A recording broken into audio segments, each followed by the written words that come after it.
ఇదే తీర్మానాన్ని బలపరచవలసిందిగా Telugu Desam party cadre నుంచి సుక్కా సాయిబాబుని మాట్లాడవలసిందిగా విజ్ఞప్తి.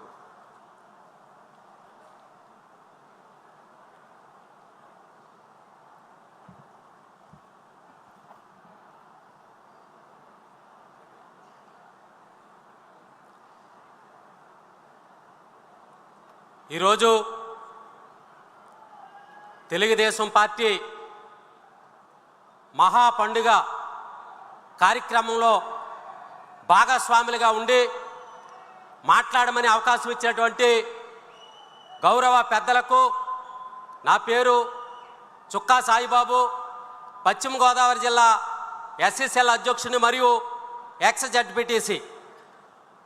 సమాజమే దేవాలయం, ప్రజలే దేవుళ్ళు అనేటువంటి నినాదం కలిగి నినాదం ఇచ్చినటువంటి గొప్ప వ్యక్తి, మహాశక్తి స్వర్గీయ ఎన్టీ రామారావు గారిని స్మరించుకుంటూ ఈనాటి ఈ కార్యక్రమానికి మరి ముఖ్యంగా స్వర్ణాంధ్రప్రదేశ్ నిర్మాణకర్త, ఒక విజన్ ఉన్నటువంటి నాయకుడు, 5 కోట్ల ఆంధ్రుల ఆత్మాభిమాని అయినటువంటి మన ముఖ్యమంత్రి వర్యులు నారా చంద్రబాబు నాయుడు గారికి మన యువ నాయకులు యువగలం మనగలమని చెప్తూ 3000 కిలోమీటర్ల పైగా పాదయాత్ర చేస్తూ ఎన్నో కష్టాలు నష్టాలు వచ్చినప్పటికీ కూడా యువతరానికి మాదిరిగా ఉంటూ యువతకి ఒక నిదర్శనగా ఉంటున్నటువంటి మన యువ నాయకులు నారా లోకేష్ బాబు గారికి, మరి ముఖ్యంగా తెలుగుదేశం పార్టీ అధ్యక్షులు పల్లా శ్రీనివాస్ గారికి,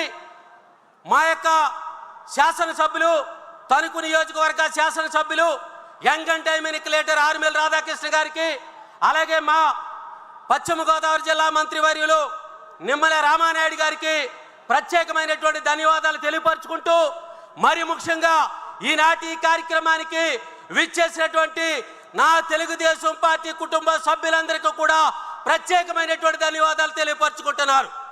ఎందుకంటే మరి ఈరోజు విద్యుత్ రంగంలో విప్లవాత్మకమైనటువంటి మార్పులు తీసుకురావాల్సినటువంటి గురుతర బాధ్యత ఒక్కరిపై ఆధారపడి ఉంది. అది ఎవరంటే మన ముఖ్యమంత్రి వర్యులు నారా చంద్రబాబు నాయుడు గారు. ఎందుకంటే 2014-19వ సంవత్సరంలో ముఖ్యమంత్రిగా ఆయన పనిచేసినప్పుడు దళితుల ఆరాధ్యదైవం, బడుగు బలహీన వర్గాల ఆశాజ్యోతి అయినటువంటి బాబు జగజీవన్ రావు గారి పేరుతో జగజీవన్ వెలుగు అనేటువంటి ఒక కార్యక్రమాన్ని వారు ప్రవేశపెట్టడం జరిగింది. బాబు జగజీవన్ వెలుగు జ్యోతి అనేటువంటి కార్యక్రమాన్ని ప్రవేశపెట్టడం దాని యొక్క ఉద్దేశం ఏంటంటే బడుగు బలహీన వర్గాలైనటువంటి ఎస్సీ ఎస్టీలకు ఉచితంగా విద్యుత్తును అందించాలని చెప్పి ఆ మహానుభావుడి పేరు ప్రవేశపెడితే దుర్మార్గ పాలన 19లో అధికారం వచ్చిన ఆ యొక్క వైఎస్ఆర్సీపీ అధికార పాలన మరి ఆ పేరును తీసివేయటం జరిగింది. మరి ముఖ్యంగా 2014-19లో ఉత్పత్తి సామర్థ్యము 9529 మెగావాట్లు మరి ఈ యొక్క రాష్ట్రం యొక్క విద్యుత్ ఉత్పాదన పెంచితే, మరి ముఖ్యంగా 19లో విద్యుత్ ఉత్పత్తి సామర్థ్యము 0గా ఉంది. ఎందుకంటే ఈ రోజు మనం చూసినట్లయితే 24 గంటలు కూటమి ప్రభుత్వం అధికారంలోకి వచ్చిన తర్వాత 24 గంటలు కూడా విద్యుత్తును, మేలైనటువంటి విద్యుత్తును ఇస్తున్నటువంటి ప్రభుత్వం కూటమి ప్రభుత్వం. గత ప్రభుత్వంలో సుమారు 9 సార్లు విద్యుత్ ఛార్జీలు పెంచడం జరిగింది. 9 సార్లు విద్యుత్ ఛార్జీలు పెంచి ప్రజలపై భారాన్ని మోపినటువంటి ప్రభుత్వం గత వైఎస్ఆర్సీపీ ప్రభుత్వం. సుమారు 1,29,530 కోట్లు రుణభారాన్ని విద్యుత్తుపై ఉంచి మరి గత ప్రభుత్వం చేసినటువంటి తప్పిదాల వల్ల గత ప్రభుత్వం విద్యుత్ వ్యవస్థని నిర్వియోగం చేయడం జరిగింది.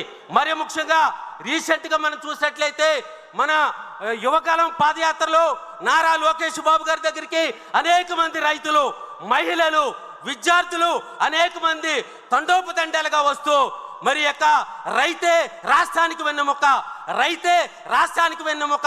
ఒక రాష్ట్రం అభివృద్ధి చెందాలన్నా వ్యవసాయ రంగంలో విప్లవాత్మకమైనటువంటి మార్పులు తీసుకురావాలి. అలాగే ఒక రాష్ట్రం అభివృద్ధి బాటలోనికి వెళ్ళాలంటే విద్యుత్ రంగంలో విప్లవాత్మకమైనటువంటి మార్పులు తీసుకురావాల్సినటువంటి ఆవశ్యకత ఉంది. ఎందుకంటే రైతులకి మరి నేనున్నాననేటువంటి భరోసాతో మరి రైతులకి 450 కోట్లు సబ్సిడీని కల్పించి 50,000 మంది రైతులకి విద్యుత్ కనెక్షన్లు ఇచ్చి 85,000 రూపాయలను సబ్సిడీ ఇస్తున్నటువంటి ఏకైక ప్రభుత్వం మన కూటమి ప్రభుత్వం. ఆ క్రెడిట్ అంతా మన చంద్రబాబు నాయుడు గారికి దక్కుతుందని ఈ సభాముఖంగా తెలియపరుచుకుంటూ మన యొక్క ప్రభుత్వం మరి మన ప్రభుత్వంలో ఉన్నటువంటి విద్యా సంస్కరణలు ఒకసారి మనం చూసినట్లయితే మరి సోలార్ సిస్టమ్, ఈ సోలార్ సిస్టమ్ అనేటువంటిది బడుగు బలహీన వర్గాలకి మరి పూర్తిగా ప్రధానమంత్రి మోడీ గారి యొక్క సపోర్టుతో సోలార్ సిస్టమ్ ఎస్సీ ఎస్టీలకి ఉచితంగా మరి విద్యుత్తును అందించాలని, ఆ విద్యుత్తు సోలార్ సిస్టంలో ఏదైనా కొన్ని యూనిట్లు మనకు మిగిలితే అది ద్రవ్య రూపంలో మరలా మనకి ఇచ్చేటువంటి బాధ్యత, అలాగే బీసీలకు కూడా ప్రత్యేకమైనటువంటి సబ్సిడీని కల్పిస్తున్నటువంటి ఏకైక ప్రభుత్వం మన తెలుగుదేశం ప్రభుత్వం. ఈ రోజున ఒక పక్కని ఆర్థికంగా ఒక పక్కని సంక్షేమాన్ని దృష్టిలో తీసుకుని ఈ యొక్క ఆంధ్రప్రదేశ్లో విప్లవాత్మకమైనటువంటి విద్యుత్ రంగంలో మార్పులు తీసుకురావాలనేటువంటి ఒక విజన్ ఉన్నటువంటి నాయకులు నారా చంద్రబాబు నాయుడు గారు అయితే యువతకి ఆదర్శంగా అటు ఉద్యోగ అవకాశాల్లో కల్పించడంలో ఒక ప్రత్యేకమైనటువంటి నినాదంతో తీసుకుంటూ యువతరానికి ఒక గురుతర బాధ్యతగా ఒక ప్రణాళికబద్ధంగా ఈ యొక్క వ్యవస్థల్ని కొనసాగిస్తున్నటువంటి ఏకైక వ్యక్తి వీరున్నటువంటి నాయకులు మన లోకేష్ బాబు గారని ఈ సభాముఖంగా తెలియపరుచుకుంటూ ఈ అవకాశం ఇచ్చినటువంటి పెద్దలకి ధన్యవాదాలు తెలియపరుచుకుంటూ చంద్రబాబు నాయుడు గారి నాయకత్వం మన యువ నాయకులు లోకేష్ బాబు గారి నాయకత్వం. Thank you very much. Saibabu గారికి ధన్యవాదాలు.